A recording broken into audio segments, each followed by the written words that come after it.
name is Sarah. Welcome to the It's a Sarah podcast. Today it is Monday, April 17, 2023, and this is episode number 17.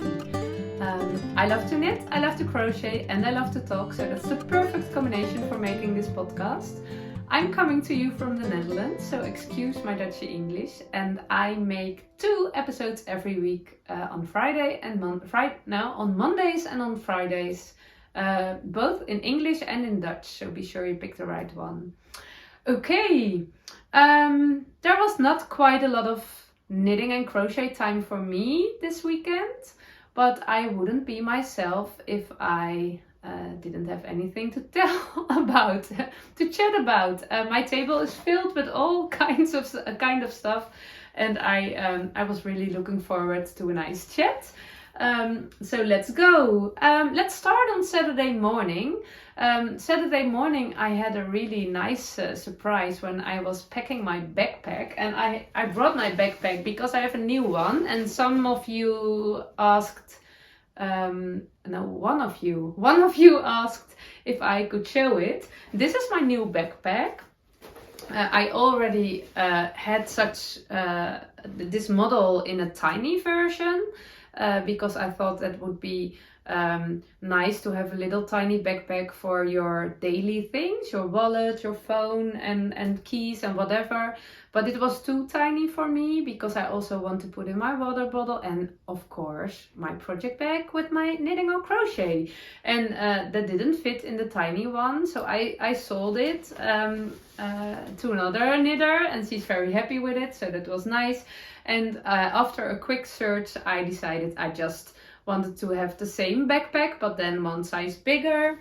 And I really want. I'm a person for one bag always. I didn't like. I have several bags, but I think it's very annoying that you have to transfer your stuff from the one bag to another, and I just want one backpack, and when I grab it, it's filled with all the stuff I need. And I really love this color, and I really love the how it sits on my back. It feels very nice and cozy and steady, and it's big enough for all the things I want to bring with me. It's even big enough. Too enthusiastic. It's even big enough to hide some a surprise for me. I will tell you in a minute, but before I want to show this little tiny sock. It's a little tiny scrappy sock, and the idea of putting it on my backpack was brought to me by a very nice and old lady I met on the knitter event a few weeks ago, the Connect Day. There were some knitters selling their stuff and all kinds of stuff, and she was selling those tiny little socks and on a key ring, so you could put it on your keys, I guess. Sleutelbos we call it in Dutch. And she asked me if I want to pick if I want one from her, and she gifted to me, so that was very kind. And I chose this one because it really reminds me, the color combination. I have no idea if you can see it from so far. I will bring it a little bit closer to you. I fixed it with a stitch marker. My, I don't know how you call this. In Dutch we say a rekje, and it's very nice to put stuff in. Only when I film, when I'm filming from above, when I'm doing something for my video, I put my my phone standard there, and it's all the black stripes on the wall. I don't like them. I hope you can't see them. But she gave me this little tiny sock, and I really love the color combination because it's brown with yellow, and it's exact the same as my my sparky cardigan. No, my sparky sweater. In the beginning I attached this one, but it was too bright on my back, and I preferred the little colored one, and it's really nice to have a little hand knitted sock on my backpack. So that was a very good idea. But last Saturday, I use my backpack not daily, but every time I go away, I use it and I put my stuff in it. And last Saturday we had a busy day. We went to Amsterdam for the rugby final of our eldest son, and they lost. It was quite it was such an exciting game. It was a very close call. The difference was very little, and it was exciting till the last minute. And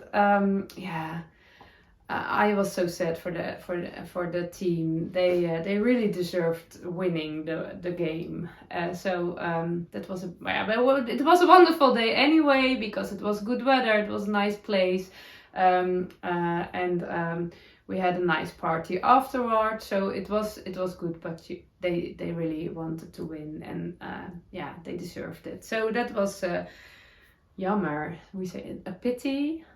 Disappointment. It was a disappointment. But in the morning I didn't know already that they were gonna lose, but I was packing my bag because we my youngest girl and we went by bus with the supporters bus to Amsterdam, and I was packing all the stuff in my backpack, and normally I put it from up, but you can zip it all open, and you can lay it flat and open it this way. Because I had quite some stuff I want to bring, I want to organize it efficient, I guess. And then I had my wallet, and some tissues, and I also always have a little such a thin bag. You can make very little, but when you need a bag, you have it in your bag. When you have more stuff and you are going to the shop or something, and I put it out, and then what is under it? And I was a bit surprised, because on the bottom of my backpack there was a little package, and it was really exact the same size as the bottom of my backpack. So I was a bit confused. I thought, is it something? Sometimes you have something steady. Also, this in the backpack is to give it shape and that. So I was thinking it was that kind of stuff, but then it was paper, and then I put it out, and I saw this nice sticker of a crafty lady. And I thought, what is this? And my name was on it, Sarah. And then I realized, when I was on the Connect Day, I got all kinds of presents from other visitors. They were so sweet. I'm so spoiled, and it's absolutely not necessary. But this was a gift from one of the ladies, and I was a bit overwhelmed by then. So I asked everybody, is it okay if I can look at it when I'm at home, when I have the peace and the quietness to enjoy opening the package, instead of when you are somewhere with a lot of people, it's always a bit messy, and for me it is. So of course. And I opened all the packages at home, and I filmed it in one of my previous episodes. And but I didn't miss this one, and I did miss it because it was still in my bag, but I didn't realize. So last Saturday I found it on the bottom of my bag, and it was really a nice surprise, because let me show you what was in it. This little tiny project bag. Look at this, isn't it a beauty? Those are ginkgo leaves, I guess. And the colors are beautiful, and also the inside fabric is beautiful, with a little ring for your stitch markers. And this is the perfect project bag for a tiny knitting or crochet work. Perfect for socks, and also for my crochet work. What's in it, I will show it in a minute. But it is made by Inge. It's a Dutch maker of project bags, and her brand calls Hobbybags. She also has a web shop. I will link it down below. I have no idea if she sent also to other countries, but it's really lovely. It's so beautiful and so nice made, details, so all the even stitches. As you know by now, I'm not a sewer, but I can really appreciate such good sewing work. I also it really impresses me. So it was such a lovely and sweet surprise. So I immediately sent her a message. I'm sorry, but look what I found in my bag. And she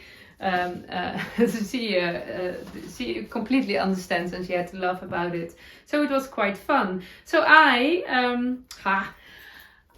when I was filming my Dutch episode before, I found my scissors in this little bag. I couldn't find them anywhere, so I was making a picture for my Instagram. I always had a very nice, detailed, pretty scissor, but it broke a few weeks ago, and now I have those ugly scissors. They are really nice and good working, but they are not looking nice. And I also have this one from the thrift shop. It's really looking nice, but it doesn't cut. It's a bad scissor, but it's looking nice. And I was making a picture for my Instagram, and I only had my ugly scissor, and I thought, where's my lovely scissor? And I couldn't find it. And then I had to remind myself that it's not about the lovely scissor. No one is looking at your scissor. It's a detail, and you can use ugly scissors in your pictures on Instagram. Every now and then I want to say something, but I don't know the words. Every now and then you have to realize what it's all about. It's not from the looks and the outside. It's going about the language. I know you are all okay with my English, and I am okay with my English now too, but it can be very annoying when you have a beautiful sentence in your head in Dutch in your English episode. So you really want to say something wise and an inspiring sentence, inspiring message, but you can't translate it to English. So I'm sorry, you don't get the inspiration. No.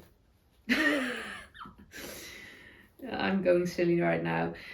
It's not about the outside, I want to say, and I want to say it's about the inside, but then that sounds quite funny because I couldn't realize what's going on the inside of my Instagram picture. that doesn't make sense, but it is about what? I think the joy. The joy and the inspiration. I really love to share beautiful things, but I also really love to share that it isn't all as beautiful as it seems, because everything you see on Instagram, the most things I see on Instagram are so perfect, but of course they are not perfect in real life, and so my stuff is also not perfect in real life. But when I'm making a picture, I'm setting it. I like setting up for a nice picture, and I like to play with it. But it's not a real. It's only just a little square from my life, and of course I have a pretty perfect life. But no. The thing on social media is that it isn't all as perfect as it seems, and it's not even because the maker is faking perfectness. No, that isn't at all. When I am looking at other people's work, I am making it perfect in my head, and especially when I'm not feeling very well. When I'm feeling good and inspired, then, and I'm looking pictures on Instagram, I got more inspiration, and it's flowing and it's energizing. But when I'm not feeling so good, and it sounds quite dramatic, but that's not what I mean. I also, when I'm tired, or when I'm grumpy or whatever, and I'm looking on Instagram right then I feel more bad when I'm looking beautiful pictures of other people. Oh, they can make it. Oh, it doesn't work on my needles. Oh, I have to frog it for the 6th time, and look at their work. Look at that, and also I can feel bad or sad when I see a lovely picture of someone drinking tea with a lovely knitting work and so peaceful, and I think I'm not feeling peaceful right now at all. How can you? And I feel jealous, and that's the maker. There's no responsibility on the maker. It's all my thing, and I think I'm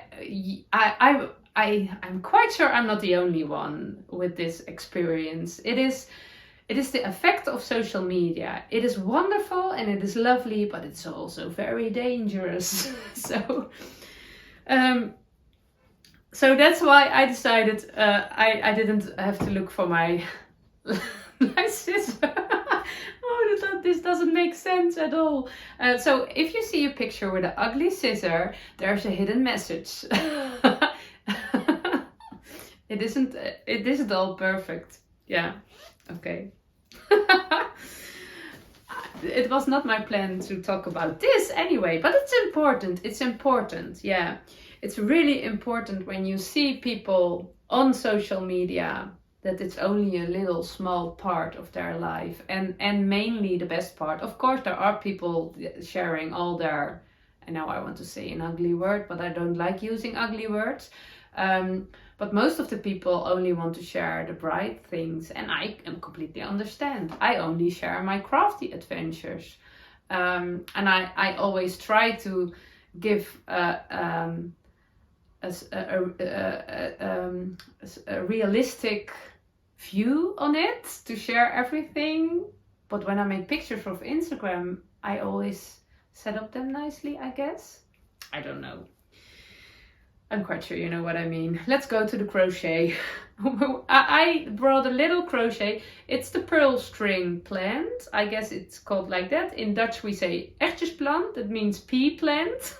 But I've learned in English you call it the pearl string plant. And it's really, mine is growing and it's on top of a shelf right now. And I just need to make quite a lot more pearl strings. So that's a perfect crochet work for on the go, because I only need my crochet hook, and I make it with a really I think this is a fingering yarn. So I need a tiny crochet hook and just a ball of yarn, and that's enough. So it's perfect for in your backpack without bringing all the stuff. And I just do something. I'm not it's a plant, and it's I just do a little bit, and sometimes I have 10 chains between, sometimes 5, and sometimes I make a mistake, and it's all good because it's a plant, it's nature, it's just happening. Yes, and it's really relaxing. So I worked a bit on this in the bus. Now it's going back in my backpack for another trip. And the rest of the weekend I only worked on my granny square. I didn't write it down. Yeah. A bed runner. Somebody, when you only have it on your foot end, in Dutch we say voeteneinde, you call it a bed runner. Yeah.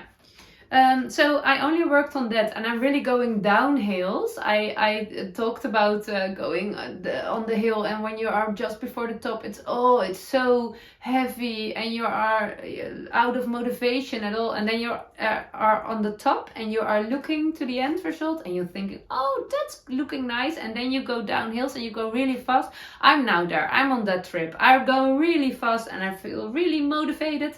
I have the end result in my I can see it.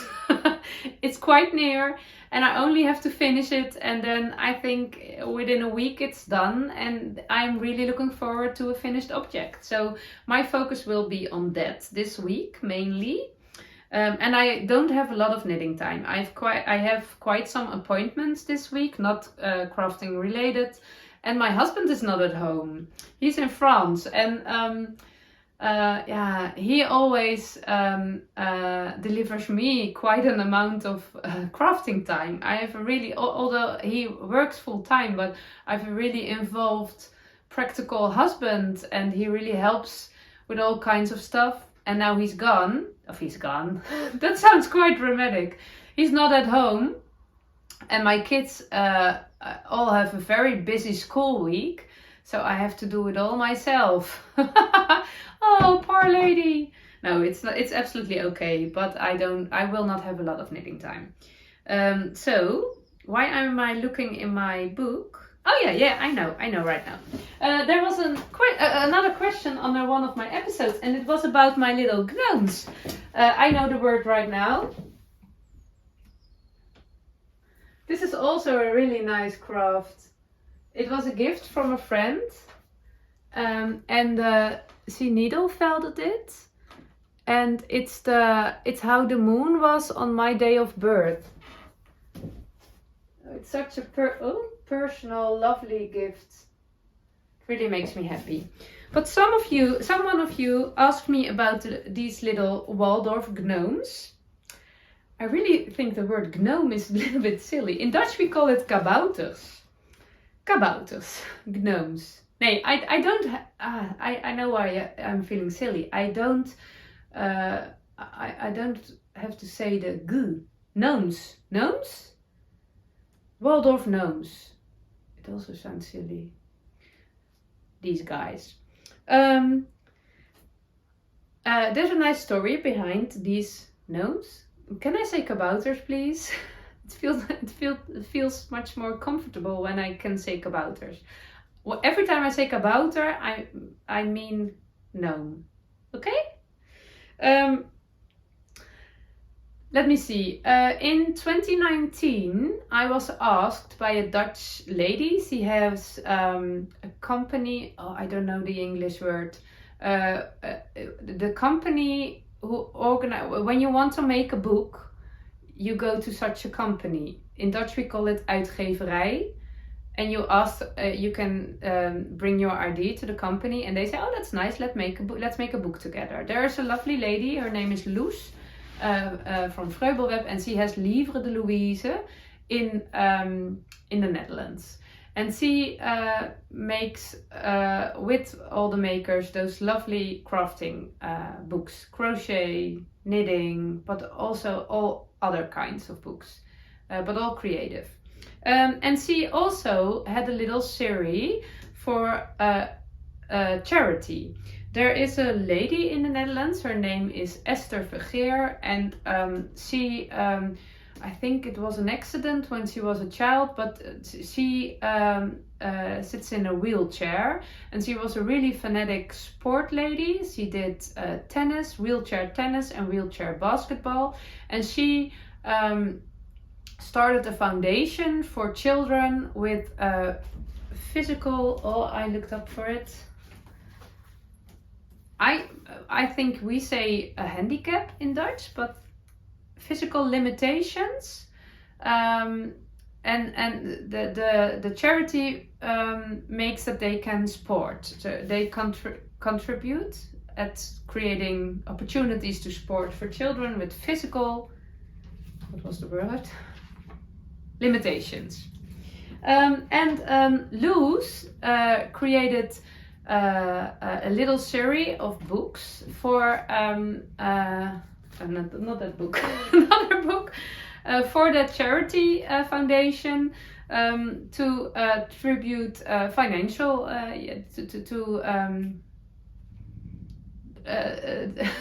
to collect money for the charity foundation, for the foundation, the Esther Vergeer Foundation. And this book is in Dutch, and it is called Herfst en Bos haaksels, and that means autumn and forest crochet. There are 4 of these books, all related to the season. So you have a summer version, a spring version, of autumn version, and a winter version. And she asked all Dutch makers, all kinds of Dutch makers, if they want to design a pattern, a crochet pattern for this charity, for this foundation. So she asked me to, and I did that. And I in that time I worked as a handwork teacher, as a crafting teacher at the Waldorf school in my town, and I was really impressed and also in love with all with the simplicity of the Waldorf knitting. We created so many things of just squared and rectangled knitting pieces in garter stitch mainly, sometimes in stockinette stitch. And I really love the look of it. I also really love the simplicity, the power of simplicity. It really resonates with me, and it inspired me that you can do so many things with just a square or a rectangle knitting piece. And I made all kinds of things with the children. And when Liefs asked me if I wanted to design something for autumn, I immediately thought of kabouters. And they are crochet, because it was a crochet book, and they are all made of rectangle pieces, and just you make a little chain. I have 2 sizes, and then you with the smallest stitch, smallest crochet stitch, I don't know the terms in English. You knit a little piece, you crochet a little piece, and then you can see it at the back. I have a seam, you sew it together, and then at the bottom you you go up and down with a thread, rijgen, we call it in Dutch, and then you put it all together, and it will come this way, and you have a little body, and also the head is a little rectangle, and the head, and a little shawl, a little poncho. No, that's not really the good word, but all easy peasy crochet works. And I can't share the details because they were in the book, and I looked. It is in Dutch, and I don't think you can buy it anymore. But if you are a crocheter or knitter, because you can also knit, I really think when you like this, when you want to make this, you can do it. It's only just a rectangle and squared pieces, and then you have to sew it together. Use your creativity. It's so easy peasy, and it brings so much fun. And yeah, I really love those. And these are also a very lovely gift for a little girl or a little boy. And I love them here on my knitting office by day, bedroom by night.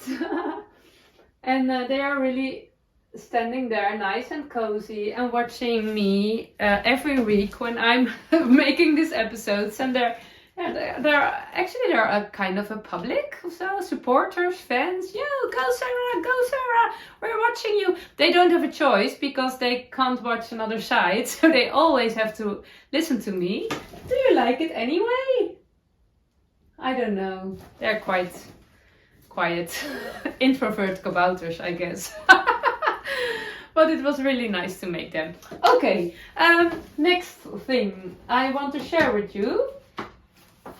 I have 2 big knitting books, and they are very heavy, so I have to stand up. Last Friday I told you I had a mistake in my Corran cardigan, discovered by someone on Instagram, and a Dutch knitter, and I'm really happy she messaged me because I didn't saw it. There was a dropped stitch on my back, and she saw it on the picture, so I was quite amazed. She could see it because I didn't, but it was really I'm really grateful to her, and I want to fix it. So I did this morning, and before I started, I did have an idea how I could do it, but I really want to think: is there a way for it, an official way? And I have 2 books. These were gifted to me when I left my Waldorf school, when I quit my job. This was a goodbye present I got from my colleagues, and this book is The Principles of Knitting from June Hammonds Hyatt, The Comprehensive and Timeless Guide, Methods and Techniques of Hand Knitting. I like to think everything is in this book. My other book is Vogue Knitting, The Ultimate Knitting Book. And I really love to have those books because a big amount of my knitting knitting knowledge is what's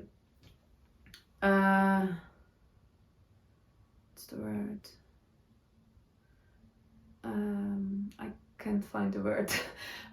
It's connected with the internet. So when I want to know something, I search on YouTube or on Google, and then I find it.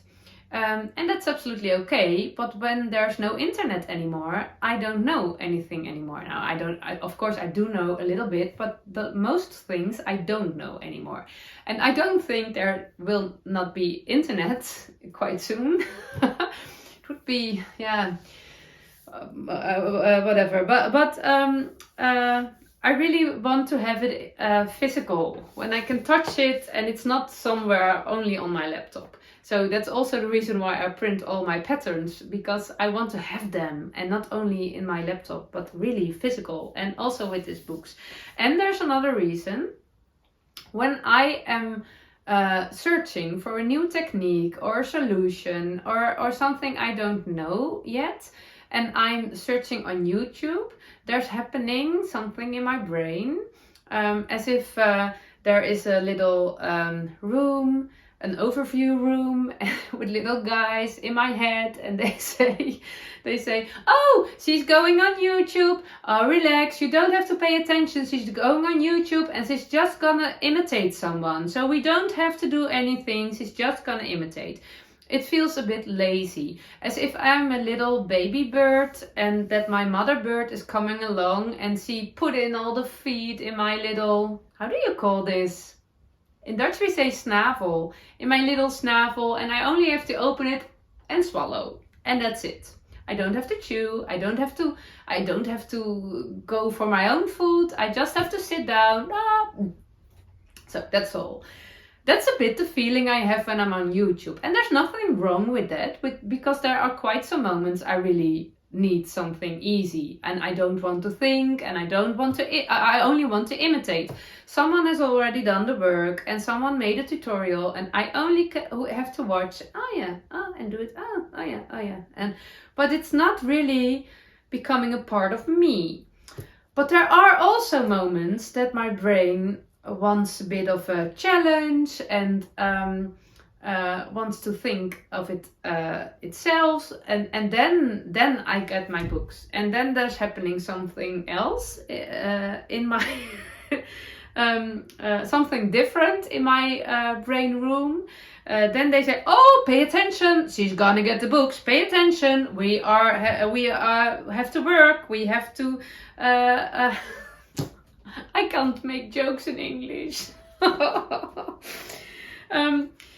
But then, when I'm looking in such a book, it's in another language. It's an English book. And my English knitting vocabulary is, not my crochet vocabulary, but my knitting vocabulary is quite good after all those years knitting from English patterns. But still, it is another language. So the sentences and the grammar and the words, I really have to think. They are working in my head. And then there are so many things in this book, and also with the drawings. Let me see if I can find an example. Yeah, these kind of drawings. It's completely different from a video when I just can imitate. Here, when I see such a drawing, it goes through my head, and there's happening all kind of things are happening, and then it goes to my hands, to my needles. It's a different process than when I'm imitating someone on YouTube. And they are both good, but there are days I need YouTube and imitating, and there are days when I need thinking. And also when I do the thinking, and it becomes more a part of me, and I remember it better than when I'm just imitating. So I do both, and I love both, but it's just I like to feel what I need. Yeah, that's it. And today I already had thought of a solution. I only could think of one. And I thought, let me search in my books. Maybe there's another official solution for it. But I also watched a video on YouTube, and I used the solution I thought of, because I did have I did knit a stitch. It wasn't dropped, and then sometimes I also the video I watched was about that, and I also have the same experience myself. When you are knitting a sock and you drop a stitch and you don't know, and when you're finished you see, hey, there's a stitch there, but then you have to pick it up. But at some point you just knit it on and on, so there is no point, there's no place for that stitch. But in my work, this pattern has those nice stitch columns in between the lace parts, and I just didn't put my needle in the base of the thread in the cotton, but only in the woolly fuzz. So I did knit the stitch, but not complete. So there was not there was a hole, but I just had to attach the loose stitch to the stitch column at the back, and then I made a video of it, and I will insert it here or at the end of my episode. And then what I did learn was about weaving in the ends. I saw in one of the books a bit of weaving in the ends, that it's a good idea to do it as if you are duplicating stitches. So you weave in ends, you follow the stitches.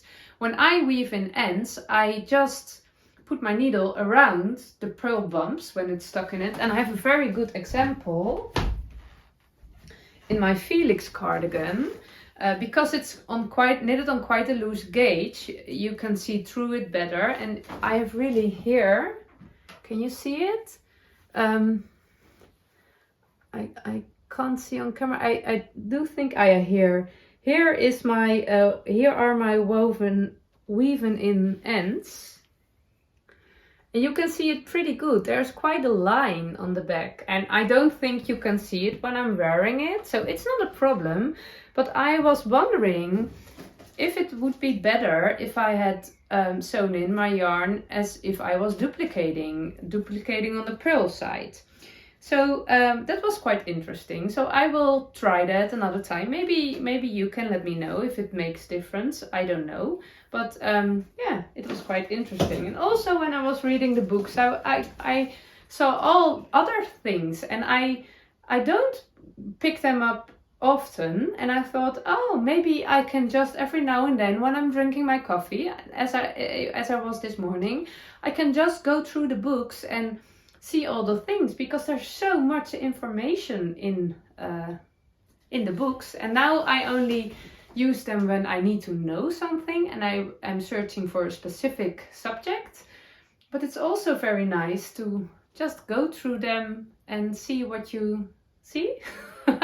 Yeah, it's I mean, knitting and all things related to knitting are making me happy. So also going through knitting books makes me happy, without all the patterns, but just the techniques. It's quite interesting. So that was quite good, and I did weave in the yarn with the stitches. Because of the lace pattern, I couldn't really duplicate. I love that word. I couldn't really duplicate. Not as if it was if it were purl stitches, but I could follow the stitches. So I did, and yeah, I don't think you can see it, because you can see. Let me see. Here you can see where it is, but that's just because I made a kind of extra stitch. It wasn't really a dropped stitch, so you can see a little bit there, but only if you know, only if you look very close and very long. But you can't see the woven ends, I guess. Now, I'm very pleased with how it turned out, and I will wear it this Wednesday. So I'm very looking forward to that. Okay, let me see. I think I told you everything. Oh, no, I remember just one thing. Yeah, the last one. Yeah, I saw on my Instagram that Claudine from The Iron Lamp, I think she's from the UK, the crocheter with all those lovely patterns, she made a book. Let me see the title. Modern Granny Stitch Crochet. Yeah, I saw that and I thought, I really need that book in my life. It's not out yet, it's coming out and you could order a pre-order. You could pre-order it. But only, I think only in the UK, not in Dutch stores. And I really, I hope that there are, when it's out, I don't know when it's out, I didn't check that. But I hope that it's also available in Dutch yarn shop, so I can buy it in the shop. But a modern granny stitch crochet, granny stitch, that stitch is really my deep crochet love. I think when you cut me open, I'm all made of granny stitch inside.